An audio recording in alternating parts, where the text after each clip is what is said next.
kontaktu sa navzájom ovplyvňujú. Najmä slovná zásoba jazyka prezrádza veľa o iných jazykoch, s ktorými bol a je v kontakte. A ako tento kontakt vyzeral. Gramatické štruktúry sa však môžu meniť aj pod vplyvom iného jazyka. Určite viete, že slovenčina nie je výnimkou. Už stáročia je obklopená inými jazykmi. A tak neprekvapujúce, že mnohé z týchto jazykov zanechali stopy aj v slovenčine. Napríklad slovo bosorka bolo prevzaté z maďarčiny, rovnako ako slovo somár. Takzvané bohemizmy pochádzajú z češtiny, napríklad slova fandiť alebo aj prádlo, aj keď tie sa používajú skôr hovorovo. Samozrejme, aj nemčina zanechala svoje stopy v slovenčine. Ako Nemec, ktorý vyštudoval slovenčinu, si to opakovane všímame. Pravdepodobne to poznáte aj vy, ako Slováci. Hlavne v slovenských nárečiach, ktorými sa hovoria na hraniciach s Rakúskom, napríklad na Záhorí. Záhorie sa volá po nemecky aj Windische Machauen, ak to ste nevedeli. A tam sa vyskytujú napríklad slova Werkzeug a Einrichtung, čiže po nemecky Werkzeug a Einrichtung. V spisovnom slovenskom jazyku však existuje tiež množstvo slov, ktoré boli prevzaté z nemčiny. Je to spôsobené najmä s tým, že v čase Habsburskej monarchie žila na území dnešného Slovenska početná nemecky hovoriacia nemčina. To boli karpatskí Nemci. Tí sa nachádzali v Bratislave, a v Hauerlande na strednom Slovensku, ako aj na Hornom a Dolnom Spiši na východnom Slovensku. Mnohí Slováci si tak uvedomujú, a možno aj vy, že slova ako cieľ a fajka sú prevzaté z nemčiny. No a ako je to v opačnom smere? Ako jazykovedca z Nemecka, ktorý sa naučil po slovensky, ma to samozrejme mimoriadne zaujíma. Je menej známe, že slovenské jazyky obohatili aj nemeckú slovnú zásobu. Slovo Grenze, po slovensky hranica, pochádza zo starej poľštiny a slovo označujúce uhorku, gurke, sa do nemčiny dostalo zo starej gréčtiny prostredníctvom slovanských jazykov. Stopy v nemčine zanechali aj slovenčina a čeština, najmä v nemeckých nárečiach, ktorými sa hovorí priamo za hraniciami v Rakúsku, čiže v Dolnom Rakúsku. Týka sa to nielen slovnej zásoby týchto nárečí, ale aj gramatických štruktúr, čo svedčí o mimoriadne intenzívnom jazykovom kontakte v minulosti.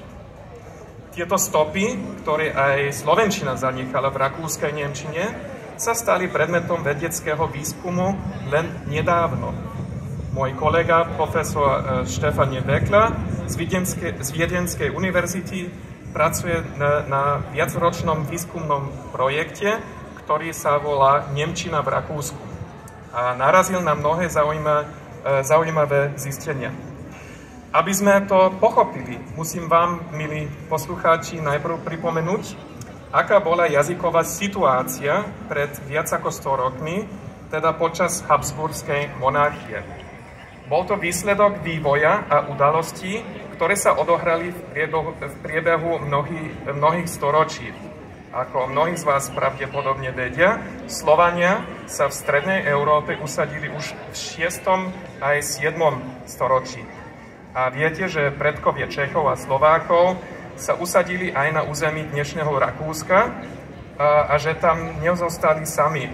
Neskôr prišli Maďari a Bavori a rozdelili slovanský sídelný priestor na severný a južný. V dôsledku toho sa v Habsburskej ríši hovorilo 11 hlavnými jazykmi a mnohými menšími jazykmi. Patrili medzi ne nemčina, samozrejme, ale aj maďarčina, taliančina, rumunčina a jazyky všetkých troch vetiev slovenskej jazykovej rodiny. čiže východoslovanské, južnoslovanské a samozrejme aj západoslovanské, kam patrí aj slovenčina. Tieto jazyky boli niekoľko storočí v úzkom vzájomnom kontakte a mali na seba trvalý vplyv. A presne odtiaľ pochádzajú germanizmy v slovenčine, ako napríklad cieľ a fajka. No, a ako zistil môj kolega z Viedne, aj slovenčina mala trvalý vplyv na rakúsku nemčinu. Mimoriadne intenzívny jazykový kontakt bol vo Viedni a jej okolí, keďže sa tam sťahovalo množstvo ľudí zo všetkých kútov rozľahej Habsburskej ríše. Na vidieku, na východ a severovýchod od Viedne, práve v oblastiach, ktoré dnes ležia na hraniciach s Českom a Slovenskom, bola preto po stáročia rozšírená viacjazyčnosť. A v tejto situácii zanechala aj slovenčina hlboké stopy v nemčine, ktorou sa hovorí na druhej strane dnešnej slovensko-rakúskej hranice. Len niekoľko kilometrov vzdušnou čiarou odtiaľto, napríklad v Hainburgu. Vedeli ste napríklad, že v Rakúsku nazývajú slovenský ovčí sír brimsen, čo zo slovenského slova brinza. Že tam jedia halušken, čo je zo slovenského slova halušky, alebo že sa hovorí pomale, pomale. Tento výraz sa dokonca používa v novom, veľmi populárnom letnom hite rakúskej skupiny Volkshilfe. A vedeli ste, že v niektorých rakúskych nárečiach sa používajú slova papučen a topánken zo slovenských slov papuče a topánky. Ešte pôsobivejšie sú gramatické štruktúry, ktoré sa dostali do niektorých rakúskych nárečí, kde Nemci hovoria in den Urlaub fahren, takže doslova idú do dovolenky. V rakúskych nárečiach je to auf Urlaub fahren, takže ísť na dovolenku, ako v slovenčine. A kde Nemci hovoria jemanden vergessen, takže doslova zabudni niekoho, v rakúskych nárečiach je to auf jemanden vergessen, takže zabudnúť na niekoho, ako v slovenčine. A ako v slovenčine sú používatelia týchto nárečí auf der Universität, na univerzite, a auf der Post, na pošte.